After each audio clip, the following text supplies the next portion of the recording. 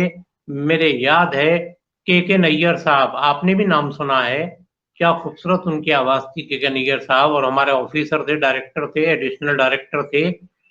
وہ کس قدر اس زمانے میں یہ ہوتا تھا، چاہے وہ جونیئر اناؤنسر ہو چاہے وہ سینئر ہو، جو صبح کی ٹرانسمیشن میں ہوتا تھا، وہ صبح کا ٹرانسمیشن ہمارا 10 بجے ختم ہوتا تھا۔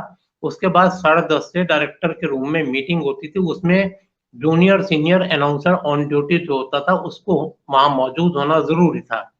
تو میں بھی اپنے سینئر اناؤنسر جو میرے ساتھ ڈیوٹی پر ہوتے تھے ان کے ساتھ میں میٹنگ میں جاتا تھا۔ تو کے نیر صاحب کا ایک طریقہ تھا کہ وہ سب سے پوچھتے تھے کہ کل آپ نے کون کون سا پروگرام سنا۔ مثال کے طور پر وہاں نجمہ صاحبہ بیٹھی ہیں، نجمہ رضوی، نجمہ کل آپ نے کون سا سنا؟ سر میں نے یہ سنا۔ کیا خوبی تھی؟ یہ خوبی تھی۔ کیا ایپ تھا؟ یہ ایپ تھا، فلاں سے فلاں سے۔ پھر وہ میری طرف آتے تھے، ہاں میاں آپ نے کون سا پروگرام سنا؟ سر میں نے یہ سنا۔ اس میں کوئی کمی نظر آئی؟ سر میرے خیال میں تو نہیں ہے۔ ذرا سی یہ کمی تھی. تو آپ یہ دیکھیں ان کے بڑاپن, فوراً وہ پیکس کوآرڈینیشن راقم علی صاحب سے کہتے تھے, بے راقم جو یہ بچہ کہہ رہا ہے لکھ لینا, اس کمی کو دور کرنا چاہیے. تو فوراً اسی وقت وہ کمی دور ہوا کرتی تھی. اگر کسی اناؤنسر نے یا کسی شخص نے نشاندہی کی ہے تو اس کو فوراً دور کیا جاتا تھا. کہ نیر صاحب کی یہ بات تھی. اس کے بعد ایک ہمارے ڈپٹی ڈائریکٹر آئے, جے ایل بترا صاحب, غضب کے کمال کے انسان تھے, اردو خود جانتے تھے. جو ہمارے یہاں آج کی بات نشر ہو رہی ہے وہ ہم مختلف لوگوں سے لکھوایا کرتے تھے, آپ تو جانتے ہی ہیں. وہ بک ہوتے تھے, لکھا کرتے تھے 5 منٹ کی آج کی بات. اگر کسی وجہ سے آج کی بات نہیں آئی ہے تو بترا صاحب بیٹھے بیٹھے خود لکھ دیا کرتے تھے. لوگ اس طرح کے تھے اور انکریج بہت کرتے تھے بترا صاحب. ان کی ایک خوبی اور تھی کہ چاہے وہ آفس میں ہوں, چاہے وہ گھر پہ ہوں, چاہے وہ نہا رہے ہوں, چاہے وہ ٹوائلٹ میں ہوں, ہر پروگرام سنتے تھے, ہر پروگرام سنتے تھے اور نوٹ کرتے تھے فلاں اناؤنسر نے کیا غلطی کی ہے, اور فون کر کے وہ ڈیوٹی روم میں کہتے تھے اس اناؤنسر سے کہو یہ کیا بولا ہے, یہ غلط ہے, صحیح کرو. اس طرح کے وہ لوگ ہوا تھے. میرے یاد ہے کہ میں ایک دن صبح کی ڈیوٹی میں تھا, نیوز ریڈر نے نیوز پڑھی تو اس میں بتایا کہ مشہور موسیقار سی رام چندر کا انتقال. جب انہوں نے بتایا تو ڈیوٹی ختم کرنے بعد میں سیدھا آفس میں آیا تو مجیب صدیقی صاحب مرحوم موجود تھے. میں نے ان سے کہا سر آپ نے سنا سی رام چندر صاحب نہیں رہے؟ ہاں بھائی ہاں, وہ نیوز میں سنا نہیں رہے. پھر اچھا وہ جہاں دیدہ بہت تھے, ایک دم پہچان گئے. اچھا تم جو یہ کہہ رہے ہو کیا پروگرام کرنا چاہتے ہو؟ میں نے کہا سر میں چاہتا ہوں کہ میں سی رام چندر پر پروگرام کروں. بڑی خوشی کی بات ہے, بیٹھو. میں بیٹھ گیا, انہوں نے وہیں مجھے بٹھا کے اور اسکرپٹ لکھنا شروع کی. انہوں نے آدھے گھنٹے کے حساب سے وہ 15-20 منٹ کے حساب سے اسکرپٹ لکھی اور اسکرپٹ لکھ کر مجھے دی اور یہ کہا اس جگہ یہ گانوں کی میں نے جگہ چھوڑی ہے, یہ گانے تم لائبریری سے آ کے ریکارڈ نکال لو. اور اس سے پہلے کہنے لگو مجھے وہ کے نیر کے روم میں لے گئے اور کے نیر کے روم میں لے جا کے کہا سر یہ بچہ, اس وقت مجھے بچے ہی کہتے تھے, وہ میری شادی بھی نہیں ہوئی تھی, یہ بچہ سی رام چندر پر پروگرام کرنا چاہتا ہے. تو یقین کرنا انس, کے نیر صاحب نے اٹھ کر میرے کندھے پہ ہاتھ رکھ کے تھپکی دی, شاباش بیٹا ایسے ہی لوگ مجھے چاہیے, تم سی رام چندر پر پروگرام کر رہے ہو. مجیب ذرا میرا وہ ٹیپ نکلوا کے لاؤ جو میں نے سی رام چندر کا انٹرویو لیا تھا. مجیب صاحب گئے, تھوڑی دیر میں وہ ٹیپ لے کر آ گئے. کہنے لگے مجیب ذرا یہ لگانا مشین پر ٹیپ لگا. مجھ سے کہنے لگے بیٹا آؤ دیکھو یہ میں نے سی رام چندر جی سے انٹرویو کیا تھا, اسے سنو. انہوں نے انٹرویو سنوایا, کہنے لگے اتنا اسکرپٹ بولنا, اتنا یہ پورشن لگانا, میرا جو میں نے بات چیت کی ہے یہ انہوں نے مجھے بتایا. پھر کہنے لگے اتنا, پھر اگلا اسکرپٹ پڑھنا, پھر یہ پورشن لگانا. اور پھر ان کے انٹرویو میں سی رام چندر جی نے خود گایا تھا اپنی آواز میں, اے میرے وطن کے لوگوں ذرا آنکھ میں بھر لو پانی, کیونکہ انہیں کی موسیقی تھی. یہ پردیپ کا لکھا ہوا تھا, موسیقی سی رام چندر کی تھی, تو انہوں نے گا کے سنایا تھا. کہ کنہیا صاحب مجھ سے بولے عرفان میاں ایک کام کرنا ہے آپ کو, سی رام چندر کی آواز میں شروع کرنا اے میرے وطن کے لوگوں, اور ٹرن ٹیبل پر لتا جی کی آواز کا تیار رکھنا اے میرے وطن کے لوگوں. سی رام چندر گانا شروع کرے, تھوڑا سا پورشن سنوانا اور ہلکے ہلکے فیڈ آؤٹ کرتے چلے جانا سی رام چندر کو, اور لتا جی کی آواز کو دھیرے دھیرے فیڈ ان کرتے چلے جانا اور یہاں ان کے پروگرام ختم کرنا. تو بتائیے کیسے کیسے لوگ تھے, کتنے ہمیں گائیڈ لائن دیتے تھے, کتنا گائیڈ کیا کرتے تھے, اور کیسے وہ پروگراموں کو خوبصورت بنانے کے طریقے بتایا کرتے تھے. یہ خوبی تھی کے نیر صاحب کی. اور ایسے ہی جب نوشندی کا مشاعرہ ہو رہا تھا, میں نے نجمہ رضوی صاحبہ پیکس ہو گئی تھی, پیکس کوآرڈینیشن, میں نے ان سے کہا آپا مشاعرہ ہے میں ریکارڈنگ کرنا چاہتا ہوں اس کی.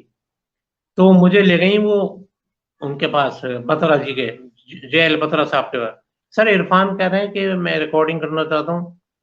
کہنے کے تو بہت اچھی بات ہے, اس میں یہ لگن ہے, ایک کام کرو ٹیپ ریکارڈر نکلوا کے دو, وہ والا میلٹون کا پتہ ہے انس, اس زمانے میں چھوٹا سا میلٹون تم نے دیکھا ہے, وہ 1.5 لاکھ روپے کا ہوتا تھا. وہ میلٹون مجھے نکلوا کے دیا,